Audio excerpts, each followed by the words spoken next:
Bab 29, Tidur Siang Bersama. Hari ke-177 terdampar. Hari ini, sebelum kelinci hitam dipanggil, Sejun pergi ke kolam terlebih dahulu untuk memindahkan piranha dan menyiapkan makan siang. Kecepatan kerjanya meningkat setelah meningkatkan kelincahannya. Memberinya sedikit waktu luang untuk bertani di pagi hari. Tidak ada jam untuk mengukur waktu secara akurat, tapi dia pasti bisa merasakan bahwa dia lebih cepat. Karena masih ada waktu tersisa sampai jam makan siang, Sejun pergi ke ladang daun bawang, di mana dia telah memanen benih dari bunga daun bawang dan menanamnya, serta memotong beberapa daun bawang. Kemudian, iris. Dia mengiris tipis bawang hijau dengan belati dan menghiasi ikan bakar.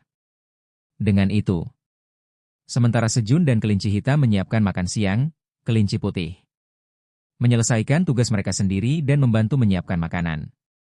Mulai hari ini, kelinci putih makan secara terpisah di dalam gua. Alasannya, perut kelinci istri telah membesar sehingga dia tidak bisa lagi mengendalikan tubuhnya. Tampaknya bayi kelinci akan segera lahir. Menarik. Kako. Aung. Kako. Aung. Bayi beruang menarik Sejun dan kelinci hitam yang telah menyiapkan makan siang, dan mereka bertiga makan siang di atas tanah. Sejun menggigit ikan bakar yang dibumbui dengan garam dan dihias dengan daun bawang, dan mengunyahnya bersama dengan ubi kering. Ia ingin menciptakan rasa makan nasi sebanyak mungkin. Kunyah-kunyah. Rasa yang akrab itu serupa. Saat ikan asin masuk ke mulutnya, otaknya secara alami memikirkan nasi putih. Ubi jalar kering juga merupakan karbohidrat. Jadi rasanya agak mirip, tapi tidak bisa meniru tekstur dan rasa nasi. Ah, aku ingin makan nasi. Sejun memandangi gurun yang luas dan membayangkan nasi matang saat dia memakan ikan bakar dan ubi kering, tapi dia masih merasa tidak puas. Suatu hari nanti, aku akan makan nasi. Sampai saat ini, Sejun senang bisa makan ubi, tapi keserakahan manusia tidak ada habisnya. Saat Sejun menetapkan tujuan bertani baru. Dengung-dengung. 10 lebah madu beracun muncul dari pintu masuk gua dan berpencar. Berpasangan, berpatroli sekitar 300 meter. Sejak hari Sejun naik ke tanah, lebah madu beracun juga mengikutinya seperti ini dan berpatroli. Mereka melindungi Sejun. Menarik. Sejun menyaksikan lebah madu beracun berterbangan dan menghabiskan makanannya. Kemudian, celepuk. HRRR. Kelinci hitam dan bayi beruang secara alami mendekati Sejun yang sedang minum kopi untuk tidur siang. Kelinci hitam itu bertubuh kecil, jadi tidak masalah, tapi bayi beruang itu mendorong kepalanya ke depan dengan gegabah. Namun, pangkuan Sejun terlalu sempit untuk bayi beruang yang tumbuh lebih besar hanya dalam beberapa hari. HRRR. Sepertinya frustasi karena tidak bisa tidur di pelukan Sejun seperti dulu. Setelah bolak-balik beberapa kali, bayi beruang mengubah strateginya. Bayi beruang itu berbaring menyamping, menempelkan perutnya ke punggung Sejun dan meringkuk untuk tidur. Sepertinya Sejun berada di pelukan bayi. Gerererererer. Bayi beruang itu tertidur begitu berbaring. Meneguk. Sejun meneguk kopinya dan sepenuhnya menyandarkan tubuhnya ke tubuh lembut bayi beruang itu. Lembut dan nyaman. Merasakan kehangatan seolah menutupi dirinya dengan selimut untuk pertama kalinya dalam beberapa saat, Sejun tertidur. Berapa lama mereka tidur? Tamparan. Tamparan. Sejun terbangun dari suara sesuatu yang mengenai pahanya. Mencicit. Ayah kelinci datang untuk membangunkannya, karena Sejun belum turun.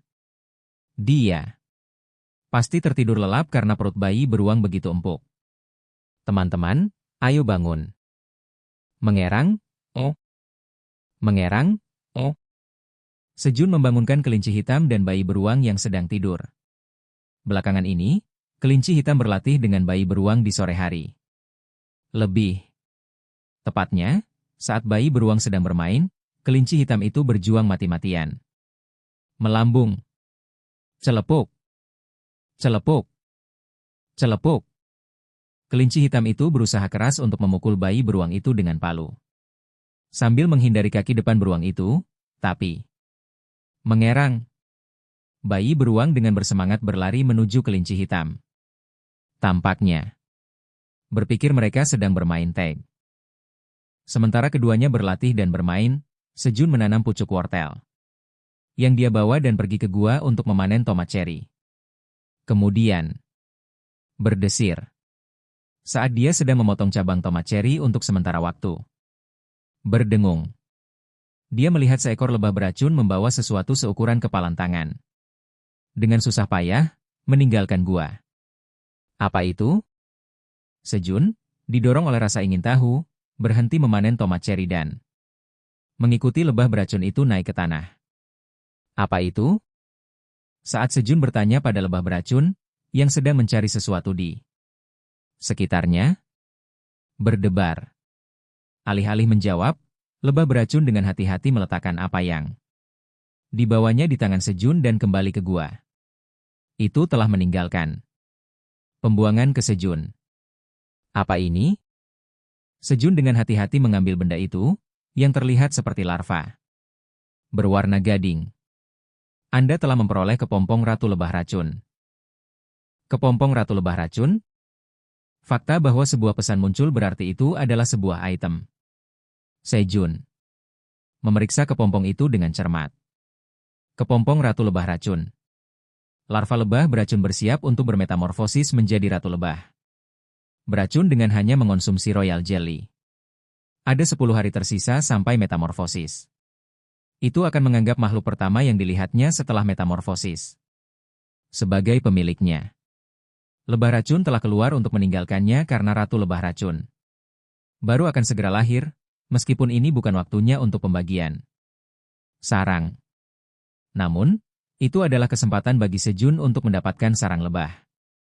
Kedua, Sejun menggali lubang di tempat teduh dekat batu tempat tali diikat dan dengan hati-hati meletakkan kepompong ratu lebah beracun. Kemudian, dia membawa seikat daun bawang dari gua dan menutupi kepompongnya. Apakah ini akan berhasil? Sejun tidak tahu bagaimana memastikan munculnya ratu lebah beracun dari kepompong dengan aman, jadi dia meminimalkan tekanan eksternal untuk saat ini. Dia kemudian melanjutkan memanen tomat ceri, membantu kelinci putih lainnya dengan tugas mereka, dan 1 hari pun berlalu. 178 hari pagi. GRRR. Bayi beruang mengumumkan kedatangannya di pintu masuk gua. Seperti biasa, bayi beruang tiba lebih awal hari ini. Ya. Hai. Sejun dan kelinci bangun dan sibuk bersiap untuk bertani pagi. Mengunyah-mengunyah. Meneguk menelan. Sejun makan ubi untuk sarapan, sedangkan kelinci makan wortel. Saat itu, aku akan membalas dendam, meong. Suara Theo terdengar. Hah? Balas dendam apa? Sejun buru-buru memanjat tali. Theo yang bergegas mengamankan pangkuan Sejun. Meong-meong-meong. Akhirnya, aku akan berada di pangkuan Park Sejun. Meong. Theo dengan gembira bersenandung sambil bergerak menuju gua tempat Sejun berada. Pada saat itu, gedebuk. Gedebuk. Dia melihat Crimson Giant Bear sedang menggali tanah di atas gua Sejun. Itu ini, meong. Theo bergegas ke sini dengan perasaan tidak enak karena ada sesuatu yang mengincar pangkuan Sejun. Sejun pasti sudah mati. Mengapa pikiran buruk? Tidak pernah salah, meong. Theo salah mengira bahwa Crimson Giant Bear sedang mengubur tulang-tulang Sejun. Jika Crimson Giant Bear benar-benar memakan Sejun, itu tidak akan meninggalkan tulang, tetapi Theo yang marah tidak berada dalam situasi di mana dia bisa membedakan alasan saat ini. Beraninya kau membunuh Park Sejun, meong. Mencuri pangkuanku yang nyaman, meong. Aku bahkan belum menggunakan seluruh waktu representatifku, meong. Aku akan membalas dendam, meong. Dentang. Theo mengeluarkan cakar yang tersembunyi dan bergegas menuju bayi beruang itu. Pada saat itu, Theo, kamu di sini? Sejun memanjat gua dengan tali dan menjulurkan kepalanya. Oh, itu benar, Meong. Aku kembali, Meong. Theo dengan cepat mengubah arah dan menyerbu ke arah wajah Sejun. Berdebar. Turun. Sejun memberitahu Theo, yang menempel erat di wajahnya. Puhuhut. Oke, Meong. Theo, lega melihat Sejun aman, tersenyum, turun dari wajah Sejun, dan melompat ke tanah. Tapi ada apa dengan Crimson Giant Bear ini, Meong? Itu tidak sengaja jatuh ke dalam gua dan kami menjadi teman. Sekarang, induknya melindungi daerah sekitar sini dengan imbalan memberikan madu kepada bayi beruang. Sejun sepenuhnya naik ke tanah dan menjawab. Begitukah, Meong? Lebih penting lagi, apakah semuanya berjalan dengan baik? Itu benar, Meong. Saya menyelesaikan semua tugas, menjual semuanya, dan kembali, Meong. Theo dengan percaya diri menjawab dan naik ke pangkuan Sejun. Kemudian, kali ini, aku menjual 1.800 tomat cherry seharga 220 koin menara, Meong. Theo mengeluarkan uang dari tas dan menyerahkannya kepada Sejun. Meskipun jumlahnya menurun dibandingkan terakhir kali, itu tidak masalah. Tomat cherry bermutu tinggi sedang menunggu untuk dirilis. Kerja bagus. Ini insentif 5%. Sejun memberikan koin Theo 11 tower.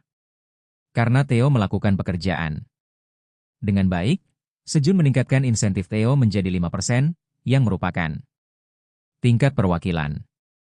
Aku juga punya ini, Meong.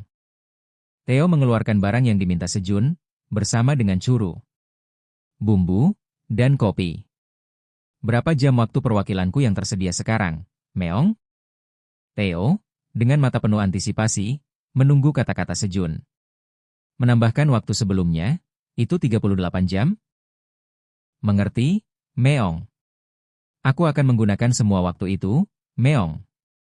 Menyadari betapa berharganya pangkuan Sejun, Theo memutuskan untuk menikmati pangkuan tersebut dalam waktu yang lama.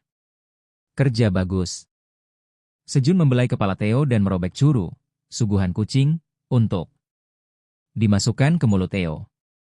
Itu benar, Meong. Aku bekerja sangat keras, Meong. Mengunyah. Sementara Theo menyombongkan diri dan dengan antusias menjilati curu. Jilat-jilat. Lidah aneh disusupi. Apa, Meong? GRRR? Bayi beruang itu memiringkan kepalanya dan menatap Theo. Siapa saudara? Ini? Bayi beruang tanpa rasa takut menjilat curu milik Theo.